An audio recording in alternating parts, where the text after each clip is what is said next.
Ito naman po ang enkwentro ko sa CPP-NPA. Sa Southern Palawan pa rin, no? Just 10 days after no encounter ko with the MNLF. August 4, 1988. Ganito naman po yung nangyari doon. Di pinayagan na po ako finally na mag rest and recreation sa Puerto Princesa kasi pinagbabawal po ako na makarating ng puerto noon. Habang nagpapahinga ako, may dumating na resident agent ng Philippine Army, isang staff sergeant. Hindi ko na matandaan yung pangalan, pero ang sabi niya, "Sir, may sightings po kami ng armado diyan sa norte ba, ay sa south, no? South of Puerto Princesa."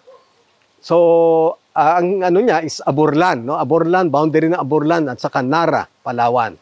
Dahil Nara siya nagre-reside. Ngayon, sabi ko, anong tingin mo? Kasi kung MNLF yan, headless na sila. Wala na kayong dapat ikakaba dahil wala na yung yung notorious na Raquel Carrion. Ang sabi niya, "Sir, mukhang ang salita nila kasama ka." So, referring to the CPP-NPA. Ang sabi ko, ang CPP-NPA sa Palawan ay nasa norte yan. Ang sabi niya, "Sir, hindi lang kami pero ang tingin ko talagang NPA sila." So ano uli yung style ko? 10 na naman kami. Nagpanggap kami na NPA naman ngayon, no? Nakasibilyan na nakakaano nga kasi habang naglalakad kami, gumamit kami ng NIA na mga sasakyan ng NIA kasi may ginagawa na dam somewhere sa Nara nung time na yan. Nara, Palawan. So pagbaba namin naglakad na kami papuntang yung sabi nila na pinagkukutahan ng NPA. Layers din, magaling talaga yung mga rebelde na yan.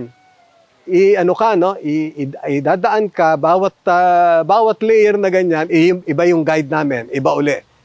Nakakaano nga kasi pagdaan namin na isa, paumpisa pa lang kami, may nadaanan kami na ang ganda na na manggahan ba.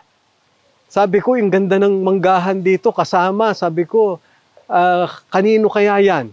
Alam mo, sabi niya, nagulat ako, kay Captain Kerubin daw ho yan. Hindi niya alam na ako yun. No? Pero hindi naman ako nagsabi na ako yan. Ba't meron akong manggahan dyan? So naglakad kami. Ngayon, nung pangatlo na guide na, syempre, malapit na kami, no?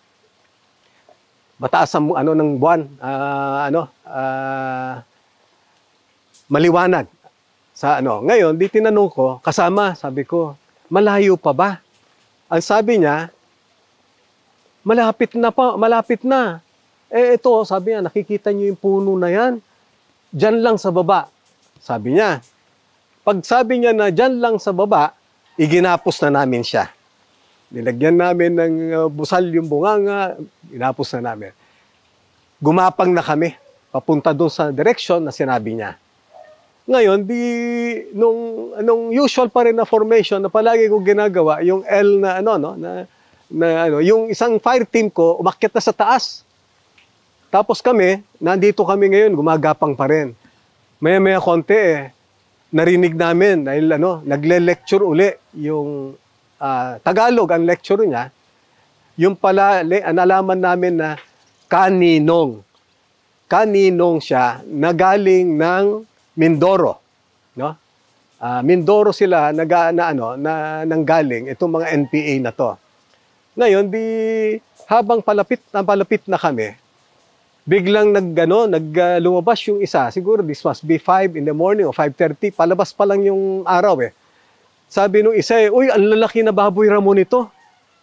So, inilabas niya yung baril niya, uupakan niya sana yung inunahan na namin. Inunahan ng scout, pinatumba niya yon, maya-maya konti, takbo ko ngayon para rin samahan ko yun, nasa unahan ko. Pagtingin namin, bangin sa harap namin. Kaya pala kami, yung guide namin, ang tinuturo na dadaanan na, bababa pa kami, tapos iikot, di ba? Ngayon, siyempre, dahil creek yan, sa taas, naandun na yung tropa ko. So sabi ko dun sa fire team leader ko pakantahin mo nga yung M60 mo.